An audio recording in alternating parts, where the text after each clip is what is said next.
Hello students, हमने पहले lecture में थर्मोडायनेमिक्स स्टार्ट किया था और थर्मोडायनेमिक्स टर्म्स हमने देखी थी और आज हम उसी के कंटिन्यूशन में देखेंगे एग्जैक्ट एंड इनएग्जैक्ट डिफरेंशियल, या जिसे हम यथातथ व अयथातथ अवकलज कहते हैं। तो पहले हम देखेंगे एग्जैक्ट डिफरेंशियल, या जिसे हम यथातथ अवकलज कहते हैं। तंत्र के किसी सूक्ष्मतम भाग के किसी गुण को उस गुण का अवकलज कहते हैं जिनके योग या समाकलन से उस गुण को परिभाषित किया जा सकता हो। किसी अवस्था फलन के अवकलज को एक यथातथ अवकलज द्वारा परिभाषित किया जा सकता है।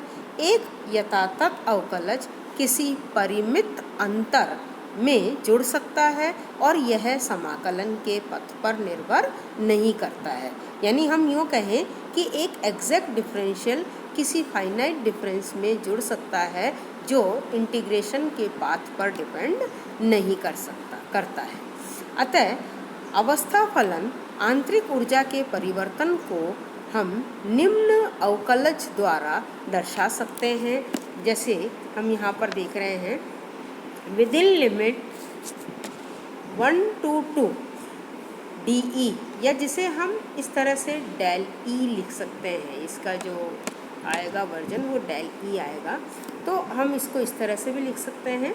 ये इसको हम रब करके वापस से हम लिखना चाहें तो हम इसको इस तरह से लिख सकते हैं। देखिए, del E is equal to within limit 1 to 2 DE is equal to E2 minus E1, यानी अंतिम अवस्था की आंतरिक ऊर्जा E2 है और प्रारंभिक अवस्था की आंतरिक ऊर्जा E1 है यहाँ पर।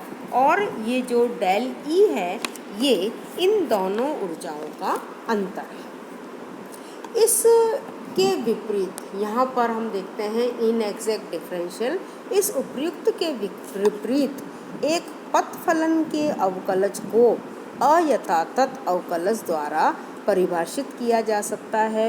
एक अयथातथ अवकलज किसी कुल मात्रा में समाकलित होता है और यह समाकलन के पथ पर निर्भर करता है। तो यानी हम यूँ कहें कि इनएग्जैक्ट डिफरेंशियल किसी टोटल अमाउंट में इंटीग्रेट होता है और यह इंटीग्रेशन के पाथ पर डिपेंड करता है। तो इस पथ फलन ऊष्मा के परिवर्तन को हम इस अवकलज के द्वारा दर्शा सकते हैं। विदिन लिमिट 1 to 2, है ना, dq is equal to q। यहाँ dq लिखना या dw लिखना यूजलेस है। क्यों यूजलेस है? क्योंकि अगर हम ये लिखते हैं तो इसका मतलब क्या हुआ कि dq is equal to Q2 minus Q1 हुआ, और इसका अर्थ हुआ कि तंत्र की एक अवस्था की ऊष्मा Q1 है और दूसरी अवस्था की ऊष्मा Q2 है, जबकि ऐसा है नहीं, क्योंकि किसी तंत्र की किसी अवस्था की कोई ऊष्मा नहीं होती है। ऊष्मा तो उस पथ की होती है जिस पथ से होकर तंत्र एक अवस्था से दूसरी अवस्था में आता है। तो ऊष्मा तो अस्तित्व में भी तब आएगी जब तंत्र किसी परिवर्तन के पथ पर होगा। तो ऊष्मा एक पथ फलन है, या हम यूँ कहें एक पाथ फंक्शन है, ये अवस्था फलन नहीं है। ऐसा ही कार्य के लिए है। हम तंत्र की किसी अवस्था के लिए ऐसा नहीं कह सकते हैं उसके कार्य की मात्रा W1 है या W2 है।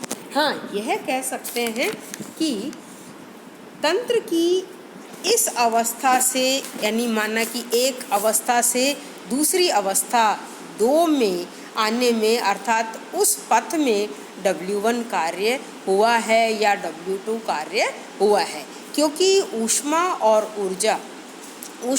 और कार्य दोनों ही पथ फलन हैं, ऊष्मा फलन नहीं है। तो इस चीज़ का हमें विशेष तौर से ध्यान रखना है, यानी ये इनएग्जैक्ट डिफरेंशियल है। एग्जैक्ट डिफरेंशियल नहीं है। तो इस तरह से अगर अब हम इसको जनरलाइज करके माना कि एक्स वाई जेड यदि वेरिएबल्स का एक सिंगल वैल्यूड फंक्शन है, तो यानी आप यूँ कहें कि माना कि यहाँ पर कैपिटल एक्स एक तंत्र का मात्रात्मक ऊष्मागतिक गुण जैसे ऊर्जा, एंथैल्पी, एंट्रोपी, मुक्त ऊर्जा आदि ये अवस्था फलन है, और यह गुण कई चरों जैसे एक्स वाई जेड का एक सिंगल वैल्यूड फंक्शन है, तो उसे हम इस तरह से एक्सप्रेस करते हैं x is equal to function of x y z. तो इनिशियल स्टेज माना कि इसकी a है और फाइनल स्टेज इसकी b है, तो del x is equal to x b minus x a ये होगा, या is equal to function of x b y b z b minus function of x a y a and z a होगा। तो जो x में small change है, सूक्ष्म परिवर्तन है, उसको हम इस तरह से दर्शा सकते हैं dx is equal to del x upon del x at constant y and z dx plus del x upon del y at constant x and z dy plus del x upon del z at constant x and y dz।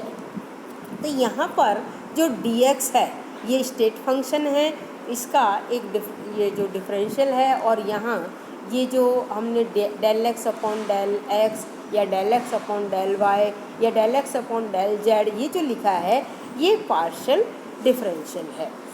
तो dx को एक निश्चित अंतर में हम integrate कर सकते हैं, यानी within limit a to b dx is equal to x b minus x, इस तरह से हम इसको इंटीग्रेट कर सकते हैं।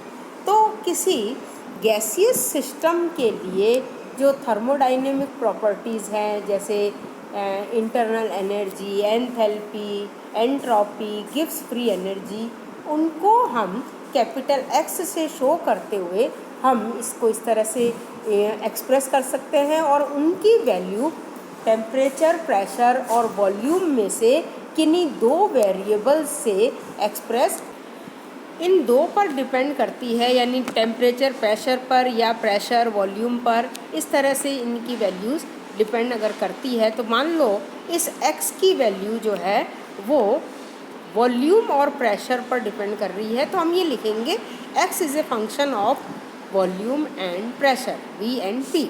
सो पार्शियल डिफरेंशियल हम इसका इस तरह से लिखेंगे dx is equal to del x upon del v at constant pressure dv, यानी इन दो में से, इन दो वेरिएबल्स में से एक बार हम एक वेरिएबल कांस्टेंट लेंगे, दूसरी बार हम दूसरा वेरिएबल कांस्टेंट लेंगे, तो del x upon del v at constant pressure dv plus del x upon del p at constant volume dp। इस तरह से हम इनका डिफरेंशिएशन लिखेंगे। तो इसको आप अच्छे से देखना, और अब हम स्टार्ट करते हैं concept of work and heat, या जिसे हम कहते हैं कार्य और ऊष्मा की धारणा। अब हम ये स्टार्ट करेंगे। ऊष्मागतिकी में कार्य और ऊष्मा की धारणा बहुत ही महत्वपूर्ण है, इसलिए इनको समझना अति आवश्यक है। कार्य और ऊष्मा के संबंध में हमें इन निम्नलिखित बातों का हमें ध्यान रखना है। जैसे सबसे पहली बात यह है कि कार्य और ऊष्मा तंत्र की सीमा पर उत्पन्न होते हैं, यानी ये सिस्टम की बाउंड्री पर होते हैं। और दूसरा है कार्य और ऊष्मा तंत्र की अवस्था परिवर्तन के दौरान उत्पन्न होते हैं। और तीसरा, कार्य और ऊष्मा को पारिपार्श्विक पर हुए प्रभाव द्वारा व्यक्त किया जा सकता है, यानी सराउंडिंग पर जो भी इफ़ेक्ट्स हो रहे हैं उनके द्वारा हम वर्क और हीट को एक्सप्रेस कर सकते हैं। और चौथा है कार्य और ऊष्मा बीजीय राशियां हैं या हम यूँ कहें एल्जेब्रिक क्वांटिटीज़ है और इनके मान धनात्मक या ऋणात्मक दोनों ही हो सकते हैं। और पांचवा पॉइंट हमें ध्यान में रखना है कि कार्य और ऊष्मा दोनों ही अवस्था परिवर्तन के पथ पर निर्भर करते हैं, अर्थात ये अवस्था फलन नहीं है, ये स्टेट चेंज के पाथ पर डिपेंड करते हैं। इसीलिए हम कहते हैं कि ये स्टेट फंक्शन नहीं है, इसीलिए इन्हें हम ऊष्मागतिकी राशियाँ नहीं मानते हैं।